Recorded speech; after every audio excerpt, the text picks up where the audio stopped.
The goal is to, like I said, pull people out of the matrix by giving them an empowering mindset. And so I want people to realize that the most fundamental thing they have to change is their perspective. Hey everybody, this is Tom Bilyeu from Impact Theory, and if you want to build tremendously impactful relationships, you must be listening to the Build Your Network podcast with my friend, Travis Chappell. Tom Bilyeu, welcome to the show, man. Thank you so much for taking the time. Thanks for having me. Good to be here. Of course. So I really want to get into a lot of stuff with you. Usually when I prep for one of these interviews, there's like a certain direction. I know I'm taking the conversation. But every once in a while with people like you, it's so difficult because there's so many areas that we could really dive into that you have a just massive amount of knowledge around. So I'm gonna try to keep it pretty succinct here and go after something I really want to get. So, but first, for like the three people out there who might not know who you are, let's go back and put a little context here. Tell me what it was like for childhood, Tom. Like, tell me what it was like growing up. Wow, we're going way back. I didn't expect to go back that far. So I grew up in Tacoma, Washington, and my parents taught me to be a good employee, to keep my head down, do as little work as possible. Middle class? Middle class, yeah. Lower middle class, maybe. And that was really how I grew up, was with that mentality. Yeah. And, do what you're told, be on time, that kind of stuff. And I had no entrepreneurial instincts or anything like that, but in my family, you always had to have a job. So from the time I was 12, I worked summers. And I have to laugh because, of course, child labor laws, mom and dad. But for instance, my first job I got in a door factory because I really wanted a Nintendo. And I thought for sure my parents would buy me one, but they absolutely refused. They said, if you want one, you have to buy it yourself. So that was why I took the job in the door factory, making, if I remember right, $2.10 an hour. Nice. Which is why they were willing to hire as a 12-year-old. Teenager, a 12-year-old. Yeah, so that was gnarly, and I really tried to get out of work there as much as humanly possible, and I quit as soon as I could afford my Nintendo and a couple games. Gotta have a couple games, maybe an extra controller or two. Exactly. Yeah. So definitely not setting me up. It's funny. It is a bit of wax on, wax off. Of my dad saying this is going to build character. You need to do these things, and it really did end up working. There's a funny punchline to all this that I'll get to in the end, but.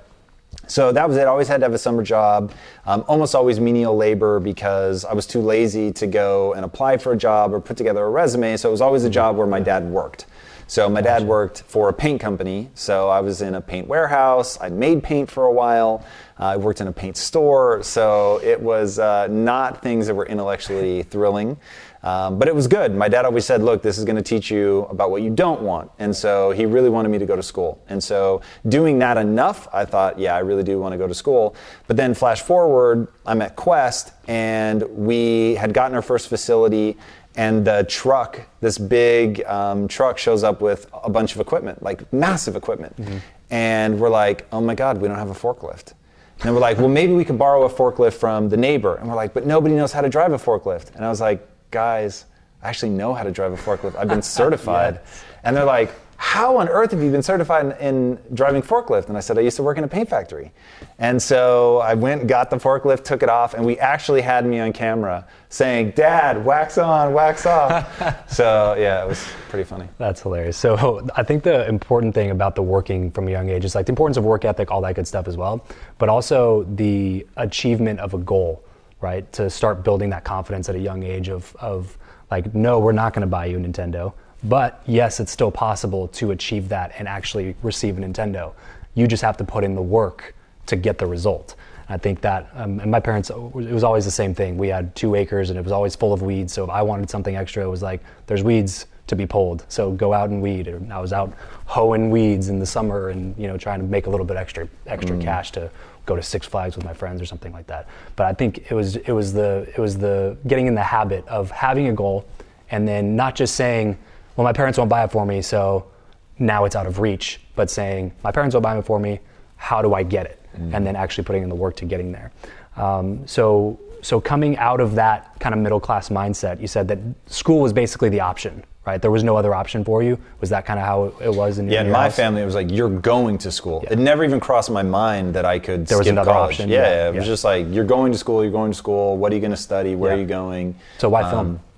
film at 12 years old, this is like really fascinating stories, and I think Malcolm Gladwell has written about this. Bill Gates being arguably the most famous example of how your future can really be dictated by what you happen to have early access to. So he had early access to a mainframe where he could go and program, so he just, in high school, so he had so much knowledge about computers way before most people. And so I had gotten, my dad's company had a camcorder at the office, but it was so weird and so new that nobody ever took it home, but my dad brought it home. And so I started playing with it because it seemed cool, and I loved movies, and my dad knew that I loved movies, which ties into my dad really liked cars. I hate cars. Like, I have zero interest. And my dad's like a grease monkey, likes to like fiddle with cars. I don't even like my hands being dirty. Like, it just drives me nuts. So we didn't align on that. And of course I wanted, my dad's attention. And so we could bond over action films. So that was like a big thing. So Seagal and Jean-Claude Van Damme and like just a whole slew of the, Schwarzenegger, all those guys. And so that got me really keen in watching movies. He brings this thing home. It gets me interested in making movies. And originally I wanted to be in front of the camera. And then I started being the one that would move the camera because I just had a sense of where to put it to make something funny or whatever. And my dad, my dad goes, as an offhand comment, I think you're actually even better behind the camera than you are in front of the camera. And thinking back now, he may have been saying, look, you're so shit in front of the camera, like, but trying to encourage me to... Just framing it a different way. Exactly. But I took it to be like, I had some special talent. So then I started just focusing behind the camera and really fell in love with it. And really started pushing it and fell in love with storytelling and began to realize that where you put a camera or how somebody acts, like you can take people on this emotional journey. And so I started looking at film very differently and just really, really got into that. And then when I went to film school, because I had been playing with the camera, I knew a little bit more maybe than some of the other students. Just kind of a head start. Exactly. And so I confused that with being naturally talented. And so when everyone caught up and then surpassed me, it was heartbreaking because I still believed that it was now just a reflection of the fact that I didn't have natural talent and I had been confused up until that moment. And that's your only context of the world at that point, right? Like, this is what I want to do. This is what I'm dedicating my life to. I'm really talented at this. And then you figure out that, maybe not. What do you do at that point? So what did you do with that? So I know that, and for anybody listening to this right now, you can get really into depth in Tom's story and a lot of the other content that he puts out there. Just to kind of give a synopsis of your experience in film school here. So you go there, it's really difficult to get into USC film school, even more difficult than like Harvard Law and different things like that, just statistically, right? So you get in and then you work, and you get picked to do this senior thesis film thing, right? And then it just totally goes to crap, right? And it's just like this big ego hit. And then not only ego hit, but like I said, you're dedicating the last 8-10 years of your life to this practice, and then finally realizing that like, man, maybe that's not what I'm supposed to do. What did you do at that point to then end up working at a software company writing copy?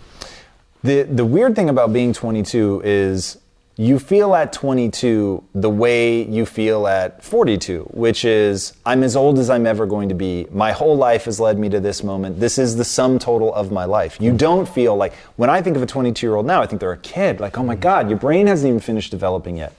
So, but you don't feel like that when you're in it. So it felt like my entire life was geared towards filmmaking. I believe at that time that you're either good at something or you're not. That, I thought of filmmaking the way most people think of singing. You either have it or you don't. It's not something you can really teach. Like, sure, you could help somebody with the technicalities and stuff like that, but you either can sing or you can't. And so you can get like a little bit better. And I thought, I went into film school thinking, I'm really good at this. This is like what I'm meant to do. And then my senior thesis shows me the truth, which is that I had no talent. And so that was very hard to swallow. At first it was an absolute slide towards depression. I didn't know where I was going to go with my life. Everything that was so clear, now I felt hopelessly lost. When you're in film school, especially USC, you feel connected to the film world. I remember standing one time, maybe even closer than you and I are to George Lucas, and for like 30 minutes. And I just thought, yeah, like you're here. It just feels like, even though you don't quite know how it's going to happen, you feel like it's going to happen. Right. I'm proximity. I've got the talent. And then I graduate. I have no more proximity. And I went out on a note where I'm like, I have no talent. So edging towards depression. I'm dirt poor at the time. Move like back into your parents' place? No. Place? I stayed here in LA. Okay. And I'm living in an apartment complex. I can't really afford furniture. And I mean, to really drag this out, I was living with another guy. He's like, can my girlfriend come and stay with us for a week? That turned into 2 years. And then finally I moved out because you're getting outvoted. And so you're just like, this is a nightmare. So I find myself in this really dingy part of town, living by myself for the first time, can't afford furniture, and I would just come home from work and lay face down on the floor. And it was a period in my life I was the king of remedial jobs. And I would intentionally seek out jobs where I knew I'd be smarter than the person interviewing because my self-esteem was so fragile. I needed to be pumped up where the person interviewing would be like, you're too smart for this. What are you doing here? Yeah. And I lived for that moment. So I had like a string of really dumb jobs, including selling video games retail. So I was just the guy behind the counter. I had a degree in filmmaking, but I'm the guy behind the counter when you come to buy used video games. Yeah. Literally. And that was my existence, really, really dark time in my life. And at this point, I began to realize this doesn't end anywhere good. Right. And in college, I'd really become a voracious reader. And so I started reading about the brain. Okay. And as I'm reading about it, it was this is the late 90s, there's this hotly debated issue about brain plasticity. And now people just, the brain's plastic, you can create new neurons. Till the day you die, you can learn new stuff, all that. But back then, some people were saying it was real, other people were saying that it was totally fake. And a theory at that point. Like that by the time you're like 12, you're like pruning neurons and you're never going to become great at something unless you showed a natural predilection for it. So I'm like, I choose to believe that the people that say that you can learn new things are right, even though nobody's sure. Because if they're right, then I have hope for my future. And if they're wrong, I literally don't know what to do with my life. Yeah. And that was like too scary to face. So I found my way into personal development out of desperation. I didn't want to become depressed. And so I started getting into like Tony Robbins. I'm sorry to interrupt that, but I really want to touch on this because I find that it's something that gets brought up a lot in all these interviews, is that there was a really big low point that brought on this necessity to jump into personal development and make yourself better and like face your demons.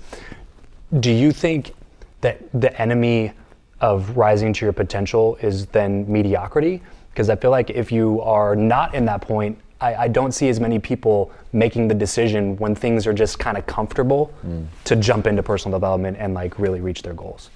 Yeah, I think that mediocrity is the thing people have to fear, not failure. And most people spend their time being afraid of failure, but failure is the most information-rich data stream you will ever encounter. Like in the failure, if you're willing to look at it, you're going to be like, oh, I see what we did wrong. I see how things, came undone. I can learn from that and I can do better next time. But when it is that you just aren't doing anything, then the way that days blend into months, blend into years, like there's just this numbness to things. And people get caught in that. And all of a sudden it's 10 years, 20 years, 30 years, 40 years, 50. And then they're just like, there's nothing I can do. It's already past. It's who I am. And that scares the life out of me.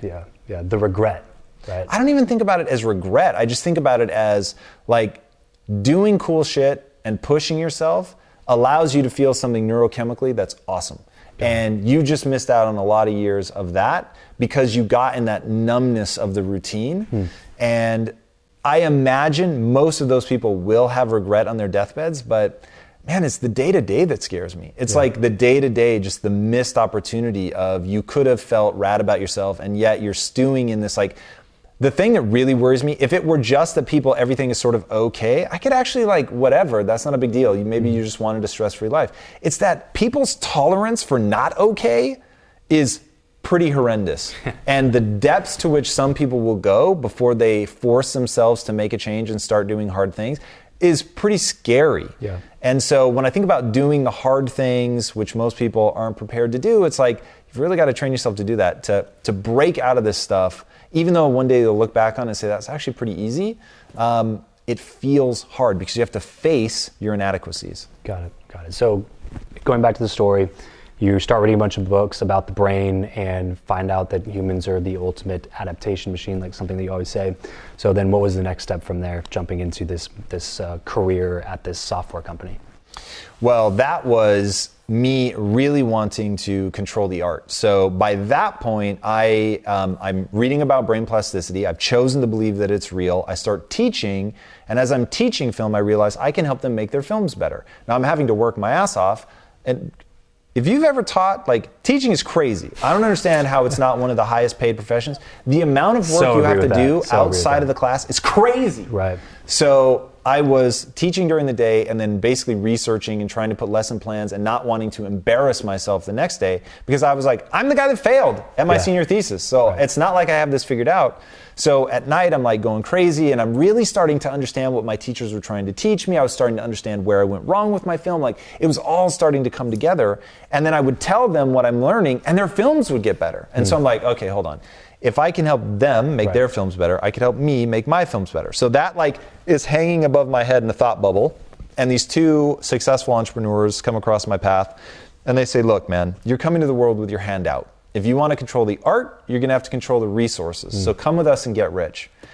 And I thought, that sounds amazing. How did you meet them? So they saw me giving a talk about film and media and how it can influence people. So obviously made enough impression on them for them to come to you and say, hey, come work with us? Correct. So they were like, we need a copywriter. Seemed like you'd be good at that. So why don't you come and join us? So I did that, and they said, but don't think of yourself as a copywriter. You can have any position in the company you want. So we are always looking for partners and we settle for employees. I thought, whoa, that's so cool. So I saw them make that offer to dozens of people, and nobody was ever, like, they couldn't see it through. Like, some people would sort of move like they were doing it, but like when it got hard, they wouldn't. And I went all the way in. And so at this point, the end goal is the money, right? 1,000%. So the money was going to fund what is kind of created now, which... I did not, unfortunately, have this vision. Okay. I just wanted to make movies. Okay. So it was, I wanted to make any cool story, whatever. I didn't have a big why. And so all I thought about every day was getting rich, getting rich, getting rich. That was it. I want to get rich. I told my wife, I'm going to make you rich. Like, that was, I was literally focused on dollars and cents. I can't tell you how many times I would take a calculator out while waiting for a movie to start and be like, all right, if I became partner and I got this percentage and we sold for this much, you know, like, how much money would we have? And my wife and I used to do that over and over and over. I'm curious, was it difficult to frame your mindset to allow yourself to say, I want to get rich, coming from like a lower middle class household? Definitely not. Okay. Growing up in the 80s, man, and this is something where I really disconnect with people now who are like the accumulation of wealth is evil and all stuff. It's like, whoa. Like, it is a powerful resource, but it's just a resource. Like, you can do dumb shit with it. You can do things that are bad. You can do things that are ugly, but you can also do things that are insanely beautiful. Right. And the fascinating thing to me about like charity is, people really get excited about the charity, but what they don't realize is they're just spending dollars that were made in something that they say they hate. Right. So it's like, well, it's not the generation of the money, it's what's being done with the money that people have beef with. Fair enough. And I think that really, that's we're moving into a new era where it matters what you do with your money. Yeah, there's almost like this culture of like wealth shaming, where it's like, oh, you drive a nice car must mean that you're a dick. Yes. You know, it's like, and that will hold people back. Like, they're going to struggle financially because they have this weird fucking story about money.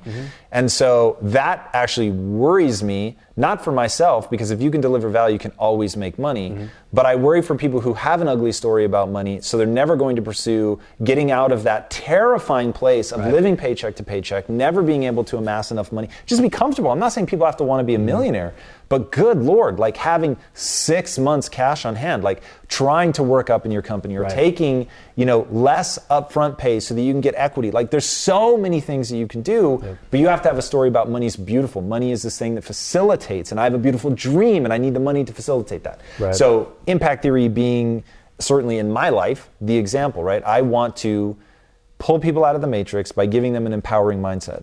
The only reason I'm able to do this is because I generated so much wealth. So it's like, and we've now touched so many people's lives. I'm talking people like grabbing me, crying, like, I was going through a divorce, you're the only thing that got me through. There was this one guy grabbed me, yoked, the kind of guy you would just think, good looking dude, young, ripped, and he pulls me aside and he's like trying to be real quiet and he just starts crying and he's like, I want to commit suicide, dude, and I don't know the way out of it. So it's like the fact that the content is like helping him and helping him process, and you just think, fuck, like this is why money is so powerful, because it allows you, if you have a beautiful dream, it allows you to build something beautiful.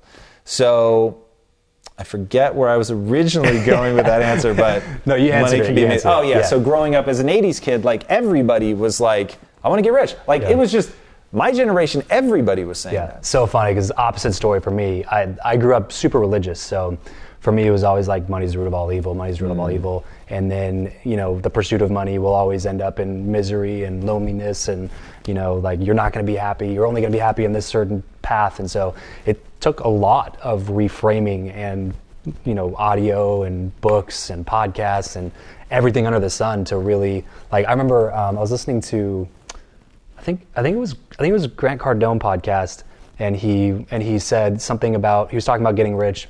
And he was like, if you're listening to this right now, if you're driving your car, wherever you are, say out loud, I want to get rich. Say it out loud right now. And I was in my car by myself, still felt silly. And I felt this like inner hesitation of like, why can't I say this? This is super, super weird. And it was, I immediately from that point forward was just like, I need to attack this or I will never attract money into my life, because I'm not allowing myself to have that ability to attract that. Something that Ed Milet talks about is the inner thermostat, right? So you're only going to be able to rise to the temperature that you believe you're capable of. So the only way to like fix that is you have to do the work to make sure that your inner temperature, your inner thermostat is raising you to a certain level so that you can attract that kind of success into your life. And that was a huge, huge thing for me. So it's just kind of interesting hearing like the juxtaposition from the different perspectives there. So let's fast forward a little bit. You are, you guys do really well at the software company, but basically you come to a point where you're like, hey, the money's great, this is awesome, but now I feel like I really want to do something that I'm actually passionate about, something that actually really helps people, that I really believe in. So can you talk a little bit about how you were willing to like give up your equity, go back, start something from scratch, and then how they were like, hey, let's just do something together, and then how Quest came about?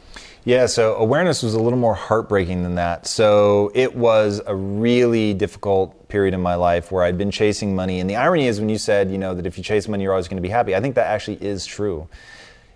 The only way that I think you can pursue money and still come out the other side feeling fulfilled is if you are pursuing the money by doing something that intrinsically, in and of itself, even if the money never came, fulfills you.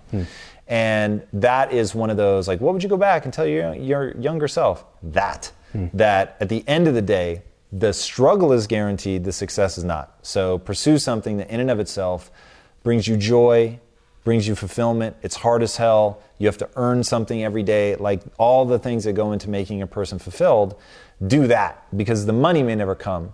And even if it does, it's not going to change how you feel about yourself. So if you think you're a schmuck, you're still going to feel like a schmuck with all the money in the world. And so it just becomes like a drug where it's like, it's actually not making your life better. Yeah. So it might make your Instagram account look rad, but like, I mean, think about how many ultra wealthy people committed suicide. It's bananas. Right. And I've had a very fascinating experience, which is that I went from, right before we took the investment from Quest and I truly got wealthy. We were making good money, don't get me wrong. It was an above average salary, but I certainly wasn't 1%. And then it was literally refresh on my bank account. And one morning, just like that, boom, lots of commas and zeros. What was that? How was that feeling? Like, because I have a sales background, so like, I've had bigger paychecks than other paychecks, and I know when a paycheck's about to come in, and it comes in, I'm like, oh yeah. But obviously, nothing even close to what that experience was. What was that? Now, here's the thing: like? It probably is exactly like what this experience is. I mean, there's a little bit of surrealness to it. I don't want to downplay it, yeah. But so I'll back up a little bit. So because that moment is colored largely by how I got rich. So. At awareness, I'm chasing money. It's all about getting rich. I'm completely miserable. I burn out. I am, making more money than I've ever made in my life. On paper, I'm a multimillionaire. Take that for what it's worth. And then I realize I'm emotionally bankrupt and I can't keep doing this. So I go in and I quit, and it was deeply shameful. And now, like, when people hear the story, it sounds cool because it ends off playing out so well. But in the moment, I was ashamed because I was quitting when I said I would never quit. And so I gave the equity back, and I said, look, I'm not going to cross the finish line. I don't think I should get anything for this. Here's your equity back. And they say, you know, look, we could do this without you, but we don't want to. And so what would it look like for us to keep working together? And so we lay out, making a very long story quite short, we lay out what it would need to look like. It would need to be based on value creation, passion, something that I could just love doing every day, where we were being ourselves instead of just trying to be slick marketers. And so we make this whole list. And for 3 very different reasons, the company that we decide we want to start is Quest Nutrition. At the time, we did not know that it was going to be big. We certainly thought it could be. And we were talking about building a multi-billion-dollar company. We wanted to be one of the biggest food companies in the world. But it's like, how much of that is just to have a big goal that we're aiming for? Because in the beginning, it's like, we didn't even know like if people were going to go for our first product or not. But we're savvy enough business guys. Like, I don't want this to sound Pollyanna. We were deadly focused on adding value to people's lives. That was the big shift.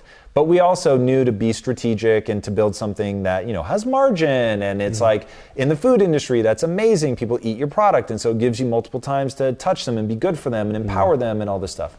So, but all of that was such a huge shift in the way that I thought about business. I led with value instead of profitability. I led with authenticity, though nobody was calling it that back then. Just like really being a good person. Right. And everything that we did was about being a good person, adding value to people's lives, whether anybody was looking or not. And it was just like building community and all this stuff. It just ended up being amazing, and the timing was right. So now with all of that, and I'm feeling full, and I'm feeling like I'm helping people, and it just like, every day I was showing up fighting for my mom and my sister, who were both morbidly obese and had been struggling with weight their whole lives. And my sister now has lost 125 pounds. Like, it was just this amazing time in my life where all this wealth was coming as a result of being willing to break myself and have to help people. And I just thought, what a cool world we live in with social media, where being a good person is the best marketing vehicle on the planet. And it was amazing. And so when the money hit, I had already changed who I was as a person. I was no longer unhappy. I knew what fulfillment looked like. I knew what it took. I knew the hard work that it took to become fulfilled. I knew that I had to show up every day fighting for myself, definitely, but also fighting for other people, to build a set of skills that were insanely difficult to acquire, that allowed me to serve these people. Like, all of that, like, when the money hit, it was like, yeah, I fucking did the work, man. I did the work on myself. I did the work to do the right thing. I'm here trying to add value to people's lives. I've made 1,000 hard decisions in order to serve and not just take. And it's like, so when the money hit, it was 2 things. The utterly fascinating thought that the money didn't change at all how I felt about myself. Not one bit. I'd worked so hard to build an identity that I felt good about, a person that I was proud of. And I remember when the money hit, it was a lot of money. And my wife's like, what are we gonna do today? And I was like, go to fucking work. Like, what do you mean? Like, it's not about the money. I've said that so many times. It's not about the money. I'm not doing this for the money. And I said, that's not rhetoric. I'm not doing it for the money. The money's gonna be awesome, and I can already begin to visualize what we're gonna do with it. But that's not why I'm here. And I wanna go back, and I wanna show everyone on the team that my work ethic will never change. What I'm about will never change. My mission is there. And so they would never know what day the money hit. I didn't talk about it. I was just back to work. It was a normal day. So realizing that the money didn't hit, that was sort of fascinating thing, number 1. And then number 2 is like, there is a certain amount of money where you're like, I can do shit now. Like, shit your average person can't do. Right. It's crazy. Like, when you start shopping for this kind of house, and your whole life you've been in like apartments, or we'd finally worked our way up to a modest house, it's like, you're shopping in Beverly Hills. It's actually a mansion. And I can afford it. You're like, I can afford that 2-3 times. You know what I mean? And you're like, whoa, this is crazy. And I'm just going to pay all cash. Like, this is nuts. And so there is like kind of this weird, like, this is cool, man. But it doesn't affect how you feel about yourself. That's the biggest thing, is that money is just irrelevant in the whole equation. Like, in my opinion, like, it's better to have money than to not have money, but it basically is just an amplifier of the person that you are.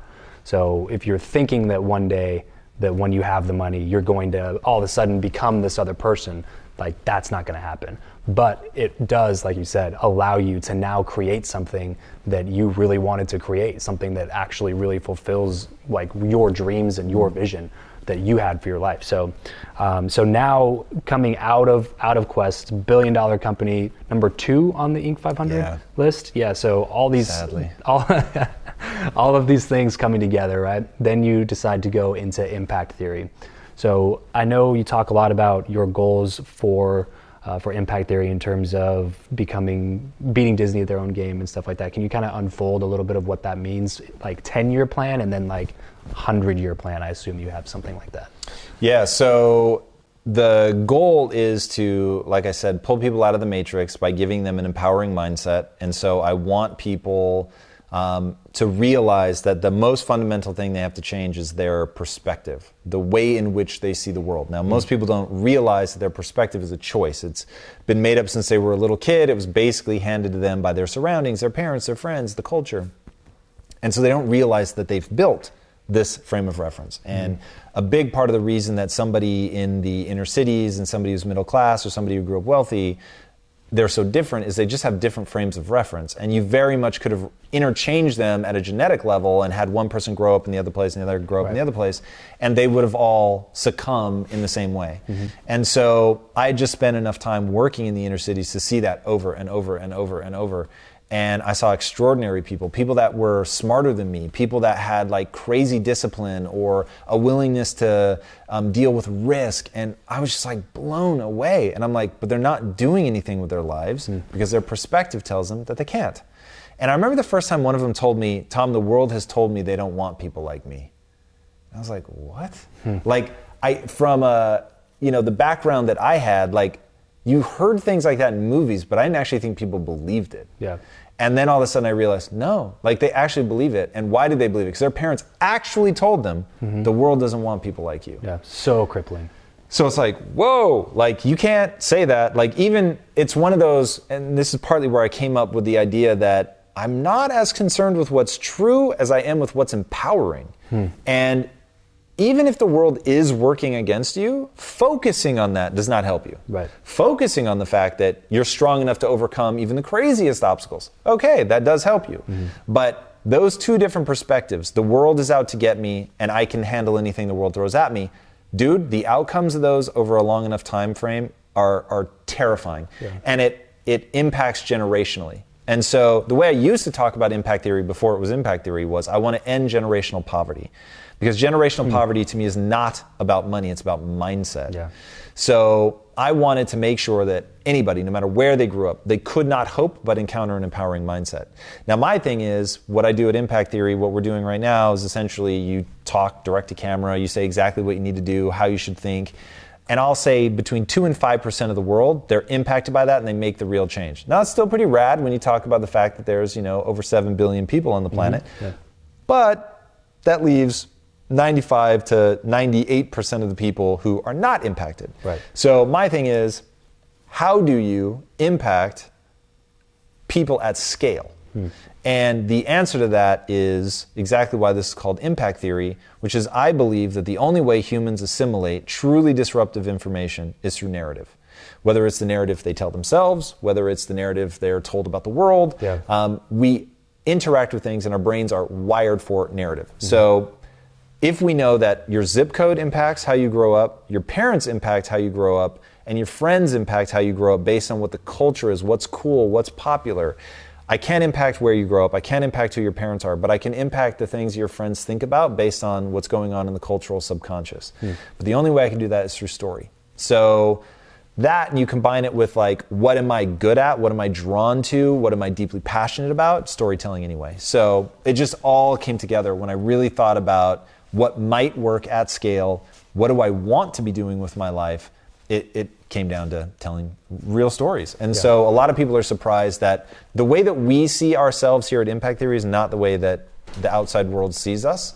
So the outside world sees us as being social content, and that's it. We see ourselves as twofold. We do the social, what we call nonfiction content, but we do fiction content. So we just released our first comic book, which we hope to translate into film or TV, and we hope to do that over and over and over until we're playing at Disney level. So The 10-year plan is going to be to get things into production, have multiple projects that end up on screens with big budgets that people love, and it starts to become part of the dialogue. Yeah.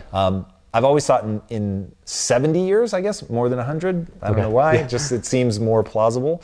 Even though I'm fully aware things will change so much, I can't possibly predict out that far. Yeah. But it just gives you something to aim at. I mean, Disney, that's not a 10-year thing. You can't build Disney in 10 years. No way. Yeah. And so it just gets me thinking really long term. Right. So consistency of brand, making sure that we're only telling one kind of story, but telling it from 1,000 different angles, making sure that it's entertaining first, that it never feels preachy, that a kid would want to watch it, that parents want to watch it, that we serve both adults and kids. Yeah. So it's like all these things, and the reason that I want to serve both adults and kids is first, kids start by worshiping their parents. So I want to make sure their parents think we're cool, so that their parents are happy to show their kids the impact theory stuff, and then the kids have their own version of it that they can interact with, and then hopefully the kids will then grow up and introduce their kids. And I've always thought about it as a generational thing. I think once that generation that grew up on impact theory has kids, that's when we'll really start to see impact. Yeah, I love that, man. I love the mission too, and I love the implementation of that, because the bottom line is like this content's super helpful, but like you're saying, what's some kid in the inner city, are they really going to tune in and start digesting all of this entrepreneurial, motivational type content? Probably not. They're focused on video games and comic books and movies and all those different things. So it's so cool that you're thinking that far and ahead to really start making a real impact on how culture tells the story. So I want to commend you for that. There are very few people that I know of that know how to articulate issues, problems, mindsets, different things that are really difficult to break down as well as you do. Do you feel like that's something that you've really worked on, or do you think it's just something that comes naturally to you? Is it from reading, personal development? So one, I think that we all have an area where we get early wins. So I always got early wins with verbal things. Okay. So when I put a unit of energy into something verbal and the person next to me put that same unit of energy, I would get maybe 1.2 or 1.3 the return. And so I just found myself, whoa, like I'm pulling ahead. And that was very useful, and I'm very grateful for that. But the number of hours that I've put into getting good are extraordinary. And so it pisses me off, like if people just think that I'm naturally talented and they don't think about the number of hours that I spent at 14 holding a hairbrush and standing in front of the mirror practicing my stand-up comedy routines, or then doing stand-up comedy all through high school. Literally 5 days a week at my lunch table, I would hold an impromptu comedy routine for 55 minutes for the lunch period. And I would do that every day for 4 years. So you can imagine, like even just adding up those hours, like the ridiculous number of hours that is. And then I was in speech and debate and did every speaking competition that you can do. And so I really poured myself into it for multiple decades. So at this point, I've got to have close to 30,000 hours of either speaking or practicing speaking. Yeah, so on that same vein, kind of preparing for this, I listen to a lot of your stuff in general, just to improve my own abilities and all this kind of stuff. You, Jordan Harbinger, a couple others are just like the go-to for me. And I coach people too on podcasting and interviewing and stuff like that. And I always tell them, just binge listen Tom Bilyeu, binge listen Jordan Harbinger, and get back to me a little bit. Jordan is the man. I love that guy. Yeah, he's actually the one who made this happen. So thank you, Jordan, for the intro. So here's a couple of quotes that are your quotes that I pulled from a few of your previous interviews, talks, episodes. So I've never done this before, but I want to try it out if that's cool with you. I'm going to say a quote that you have said, and I want you just to give me like a quick deep dive into that quote. Sure. Cool. So first one, there is no greater revenge than unmitigated success. So that's actually a quote. I think that's Frank Sinatra, if I remember right. And one, I think that people really have to understand that you're only going to get so far with beauty. You're only going to get so far with love, and I'll call it 80%. You're going to get 80% of the way there. And the vast majority of the time, that's where you should be. But there's something built into us where you need the dark side. You need the the rage, the anger to propel you forward in acute moments. I don't think you ever want to stay there for long. And they've shown this scientifically. If you take somebody and have them submerge their arm in an ice bucket and have 30 people do it, whatever, you'll get a median amount of time that people can leave it in. If right when they're about to pull it out, you tell them, don't take it out, get angry. You can yell, cuss, do anything you want. Just express rage. They can leave it in 30% longer. Wow. So our ability to endure pain is increased by the amount that we're able to harness the anger, the aggression. And I find that people either don't know how to be aggressive, they don't know how to channel that rage, that anger, or it's all they do. Both are problematic. Yeah. If your only tool is rage and anger, you'll self-destruct, you'll burn out, you'll alienate everybody. If, on the other hand, you hold it, you reserve it for those key moments, you endure what you can endure, but right before you give in, instead of giving in, you go farther than anybody else because you know how to harness that stuff. So there are definitely times that I think about where I'm just fucking exhausted, man, to my core, like to the marrow of my bones. I cannot go any farther. Yeah. And in those moments, I think of the people that I know want me to fail. I think of the people that sincerely believe I'm going to fail and that they will do anything they can to trip me up. I think of people that told me, dude, it's too late. You're never going to make it. I actually have a list. And I know who the people are. I'm thinking of them right now. And in those moments, I won't give them the satisfaction. And I am going to be successful and then not say a fucking word about it. And just let the success speak for itself. But I've got to tell you, there have been times, part of the reason that I've been as successful as I have is in those moments where I'm just as tired as anybody else, where I want to go to the party like everybody else. I don't because of the darkness, not because I'm thinking, oh my God, I really want to help people. Right. That's where I spend 80% of my time. But homie, there's 20% of the time, it's nothing but rage. Love it, love it. All right, next one. You talk a lot about doing all the hard things and stuff like that. So actually, I'm gonna save that one for a second. I like this one. It is impossible to see the world as it is. We kind of touched on this a little bit talking about perspective, but can you kind of go into that a little bit further? Yeah, you really can't. So there are regions of your brain that are designed to color your perception of the event. So there's a part of your brain called the deep limbic system. Its job is to apply emotion. So, hey, there was a stimulus. Was the stimulus good or bad? And there's a famous Shakespeare quote, there is nothing either good or bad, but thinking makes it so. So we all have this stimulus, which is completely neutral. Genocide is neutral, right? We say it's horrible, and rightly so. But we have to understand that we're doing that with everything. We're doing that with I stubbed my toe, and it has meaning. We do it with I failed that test, and that has meaning. And because the meaning part is completely subjective, and we begin to lose sight of what's real. It completely fluctuates based on our mood, how much sleep we got, what we ate.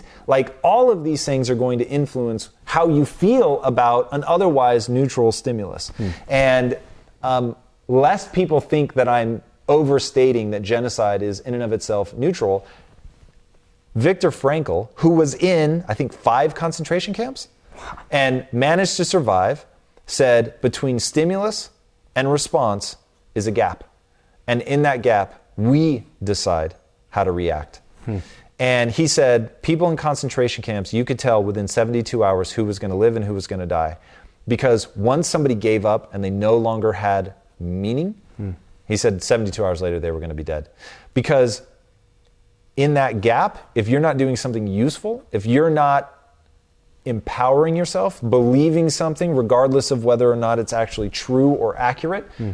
I choose to believe. If I remember right, he just kept thinking about his family. I'm doing this for my family. I'm going to get out and do something wonderful for my family. I'm fighting for my family. I'm going to make through this for my family. And that thing filled him with what he needed to fight through 5 concentration camps and make it out the other side. And the book, Man's Search for Meaning, is extraordinary. And I think really has to be read. And so when you understand that even in that situation, somebody's saying, no, you still have the ability to choose how you respond. Meaning you can change that frame of reference. That's when I was like, yeah, I'm going to stop worrying about what is accurate, and I'm just going to worry about what's empowering. That's so fantastic. Last one, here we go. There's always room for the best. Yeah, I live by this, and I think that people need to understand You are where you are in your life right now because of your skill set. So if you're not where you want to be, you don't have the skill set you need. You're just not good enough. And a lot of people can't handle that because they think it means you're just not good enough, period, forever. You will never be good enough. Right. You are less than. That's not what it means. It means that your skill set is less than. You're not good enough yet. You can apply yourself. You said it earlier, humans are the ultimate adaptation machine. It is what we are literally, genetically designed to do is adapt. That's why the human animal is the ultimate apex predator. We just adapt, man. We can adapt mentally, we can adapt physically. It is crazy the level to which we can adapt our bodies and our minds. And if you think that, oh, I'm this ultimate adaptation machine, but who I am now is who all I will ever be, it's like you're missing out on the precise thing that makes humans extraordinary. So I always tell people, look, just assume you're average. Assume you were born hopelessly average. You can improve. And even if you want to think that you're like way below average, fine. You are where you are, but you can still improve. Right. So wherever you are, there is a massive amount of improvement that can be done. And when you hear stuff like Richard Branson has like a 92 IQ or something, it's like literally just above like special needs. Really?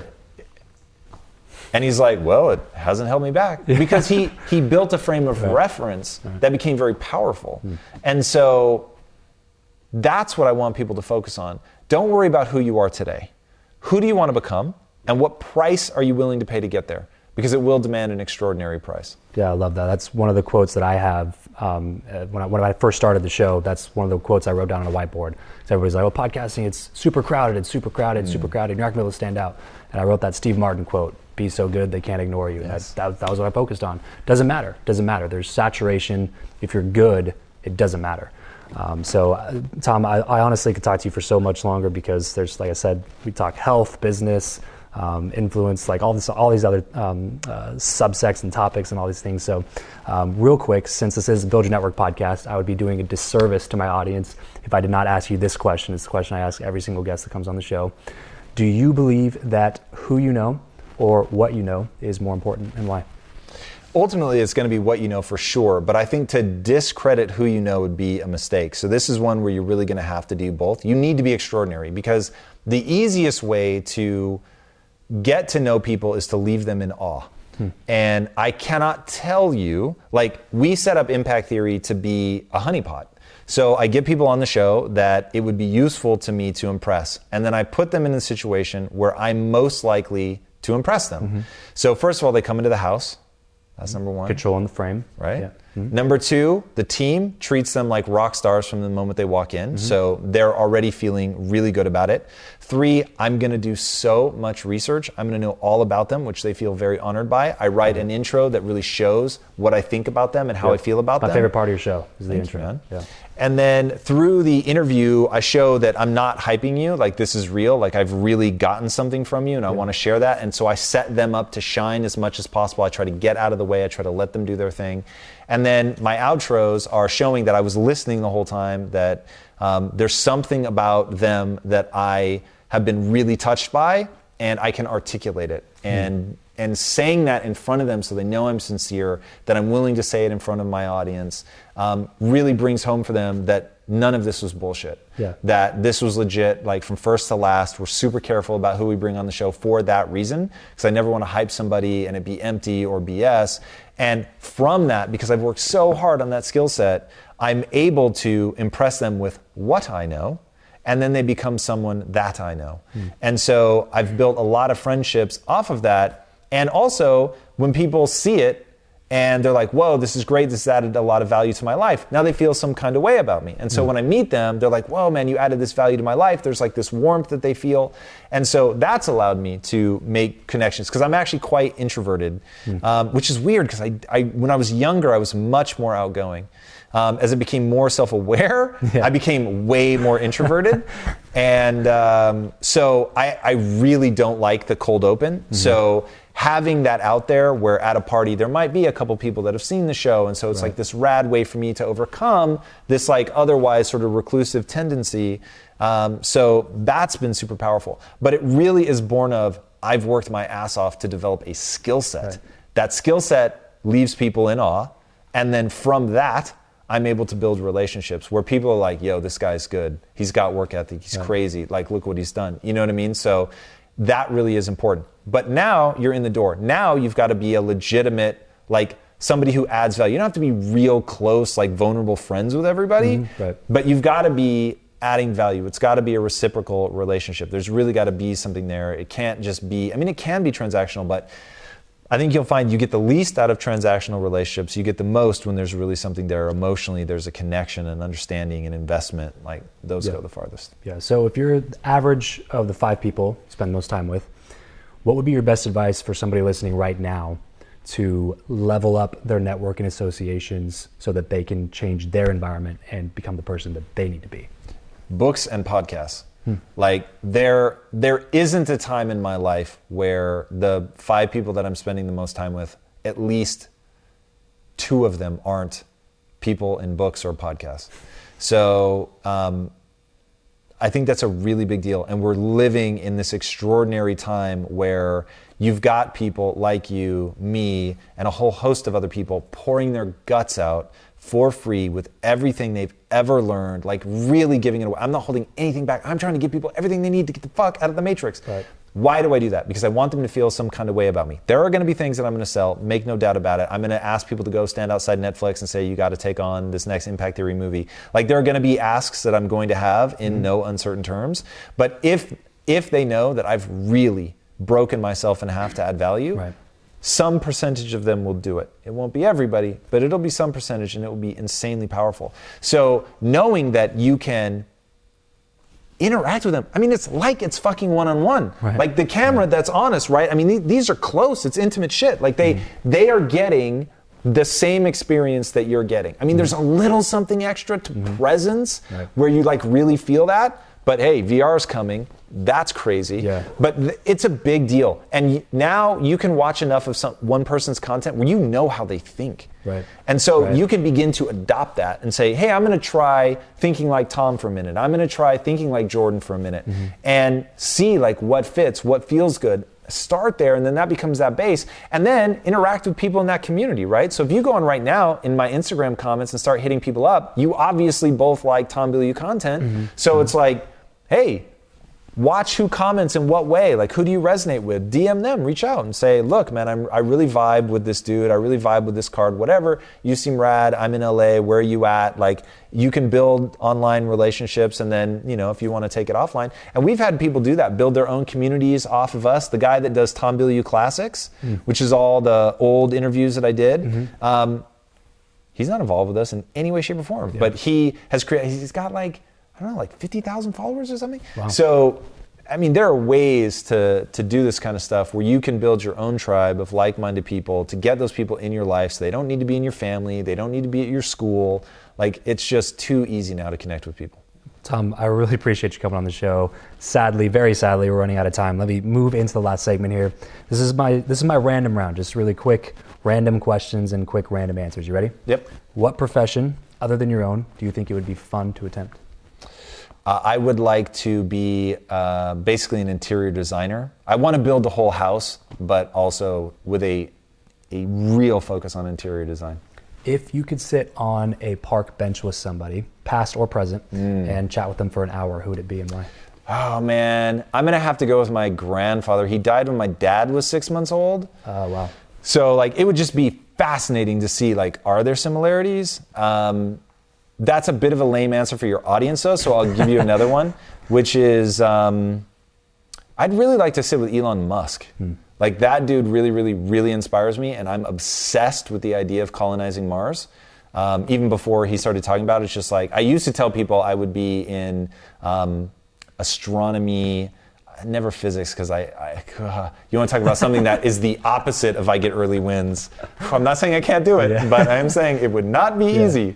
But I'm just so fascinated by space travel. It's not an accident that so far the stories that we've been telling on the fiction side have been science fiction. I'm just way, way into that. So not only does he inspire me as an entrepreneur, but the whole sci-fi thing. How do you like to consume content? Books, audiobooks, blogs, podcasts, videos? As fast as possible. So my preference is video, for sure. Okay. And this is my plea, YouTube, if you're listening, Don't make people pay for premium to be able to turn it off and treat it like a podcast, because podcast search capability is so ridiculous.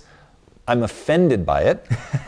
So that, and I just like to see the person. I think that, seeing people's reactions and stuff, you can get a lot more of the conversation. So that's always my preference. But I will not watch something I can't speed up unless it's fiction. So if it's a podcast or a YouTube video and I'm somewhere where I can't speed it up, this is maybe even dumb. I just won't watch it. It's so frustrating for me at normal speed. Can't do it. Give us a glimpse of your morning routine.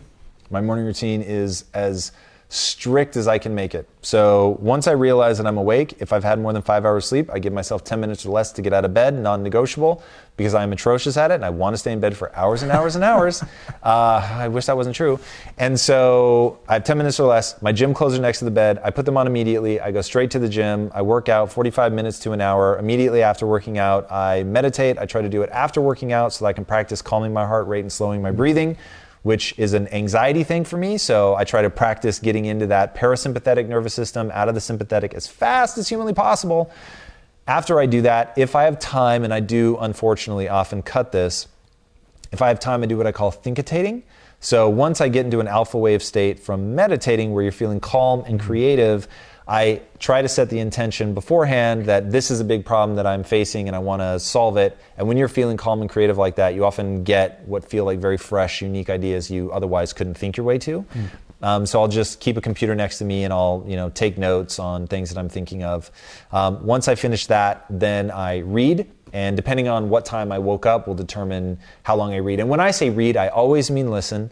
And or because I do all my books are on Audible. Okay. And the only time that I'll physically read a book is if it's fiction, or I'm preparing for a guest that hasn't recorded an Audible version. Damn them all.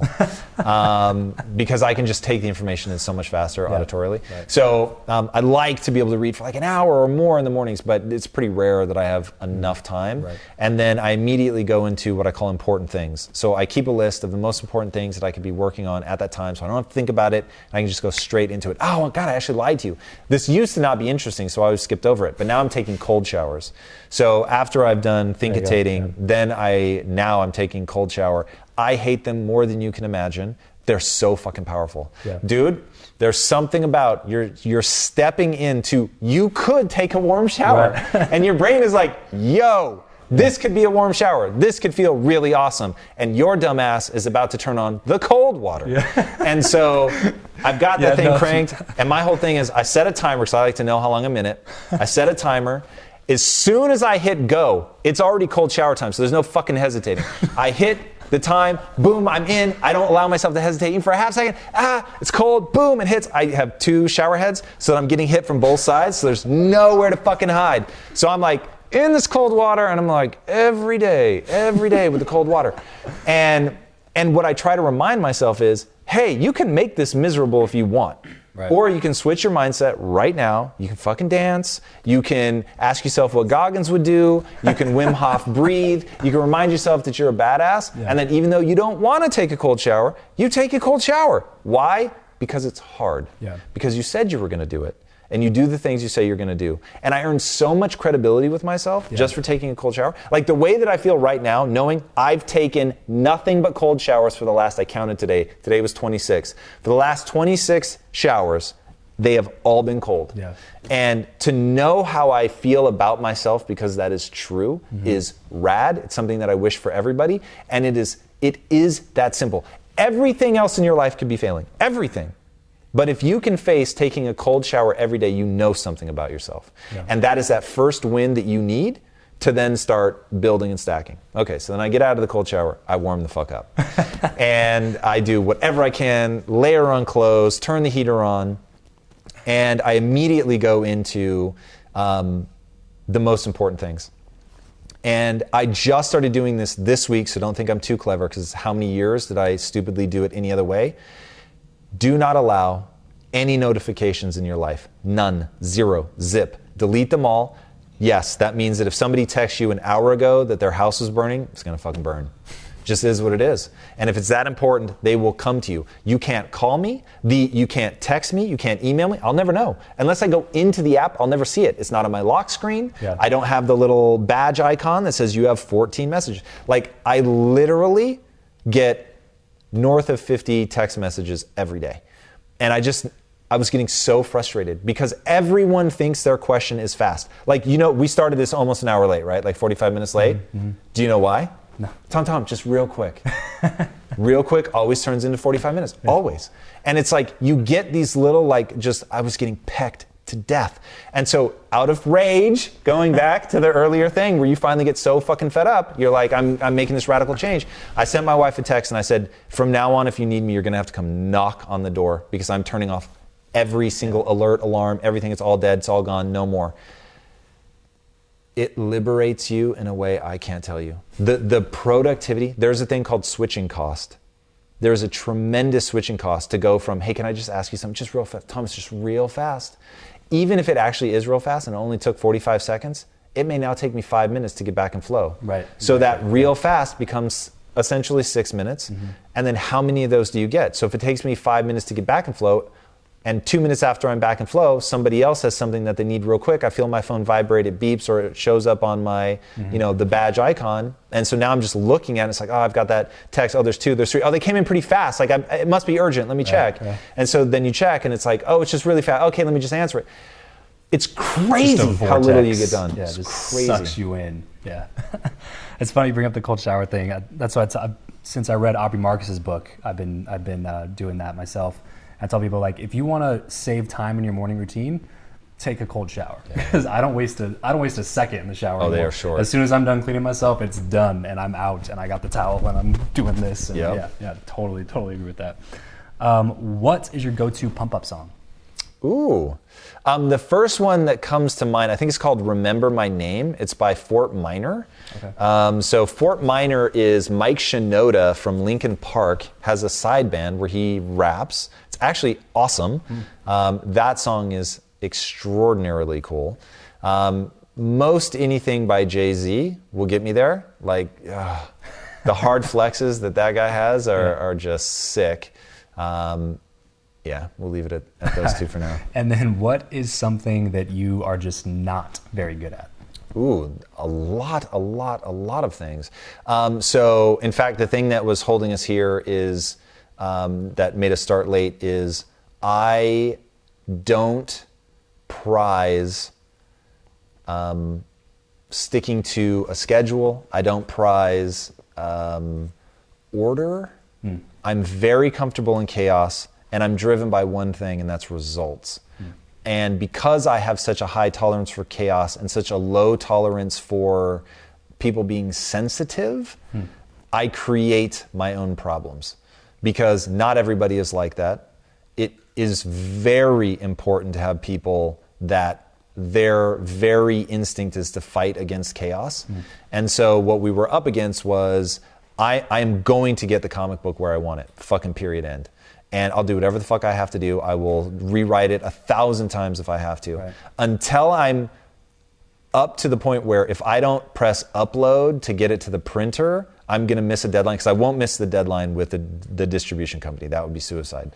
But up until that, I will do whatever I have to do. And that creates a lot of stress for people that don't have that same personality type.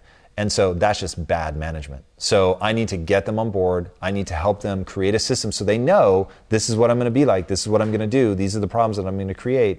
And so it is, I'm a bad manager. That's to really sum it up, I'm a fucking awesome leader. I'm a bad manager. And so that is something that I used to be okay with. And I think it's a mistake now. I need to become a good manager. And as we get everything wrapped up here, what is one place online where we can find you the most? At Tom Bilyeu everywhere. So if you go to YouTube, Tom Bilyeu, that's that's the holy grail for me. That's where we put out the bulk of our content. Instagram is a place where you'll actually be able to communicate with me. But on YouTube, for instance, on the day that we drop the episode, which is our main episode, Impact Theory, is on Tuesdays at 7 a.m. From 8 to 9 a.m., I'm in the comments for an hour. So that's another place that people can connect. Perfect. So If you want to know more about Tom, listen to more Tom stuff, then head over to any of your social media, type in @Tom Bilyeu, and that's Bilyeu. I promise you guys, I'm not just saying this, that he is one of my top 3 go-to listens whenever I'm in a funk or trying to, or whenever I'm prepping for an interview and I want to know somebody who really dove deep with this person. I look up Tom's stuff. So 100%, if you have not been in his ecosystem, I highly recommend checking out everything that he does. It will 100% be worth your time. Tom, thanks so much for coming on the show today, man. Thanks for having me, dude. I appreciate it. Cool. Absolute pleasure.